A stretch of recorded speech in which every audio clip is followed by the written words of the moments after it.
उपराष्ट्रपति एम वेंकैया नायडू आज doctor B R. Ambedkar college of law Andhra विश्वविद्यालय के प्लैटिनम जयंती समारोह में वर्चुअल माध्यम से शामिल हुए। इस दौरान उन्होंने कानून की शिक्षा हासिल कर रहे छात्र छात्राओं को संबोधित भी किया। उपराष्ट्रपति ने कहा कि सामाजिक परिवर्तन लाने में वकीलों की अहम भूमिका हो सकती है। उन्होंने निरंतर आत्मनिरीक्षण, जांच और कानूनों में सुधार पर भी जोर दिया। उपराष्ट्रपति और राज्यसभा के सभापति एम वेंकैया नायडू ने देश भर की विभिन्न अदालतों में लगातार बढ़ते लंबित मामलों पर चिंता जताई है। उन्होंने सरकार और न्यायपालिका से इस समस्या का समाधान करने का आग्रह किया है, जिससे लोगों को तेजी से न्याय मुहैया हो। उपराष्ट्रपति ने न्यायालयों की प्रक्रिया में स्थानीय भाषाओं के उपयोग के महत्व को भी रेखांकित किया, ताकि आम लोग उसे आसानी से समझ सकें। Lawyers are capable of bringing about great social transformation. As society evolves, so must our laws also.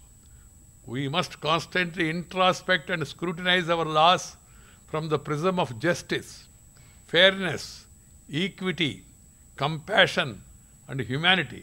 We must continually reform, update our laws, rules, and regulations.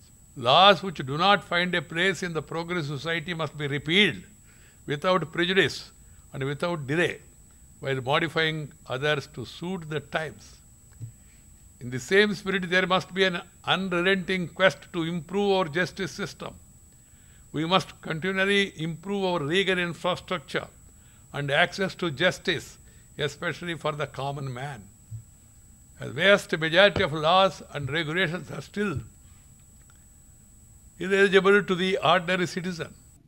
उपराष्ट्रपति ने युवा छात्रों से कहा कि जहां भी अन्याय हो उसके खिलाफ आवाज उठानी चाहिए।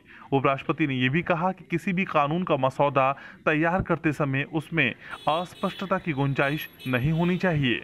As a society, the nation governed by the rule of law, we must focus not only on the letter but also on the spirit of the intent behind our laws. There should not be any room for ambiguity while drafting laws.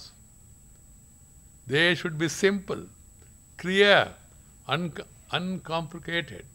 Any ambiguity can lead to the possibility of misinterpretation and misuse that should be totally avoided. उपराष्ट्रपति ने युवा छात्रों से कानूनी पेशे को एक mission के रूप में देखने और समाज में शक्तिहीन और असहाय लोगों की सेवा के लिए हमेशा तैयार रहने के लिए कहा। उन्होंने कहा कि देश के भविष्य के लिहाज से आने वाले समय में वकील और न्यायविद के तौर पर छात्रों की भूमिका समान रूप से महत्वपूर्ण है। Bureau report, Rajya Sabha TV.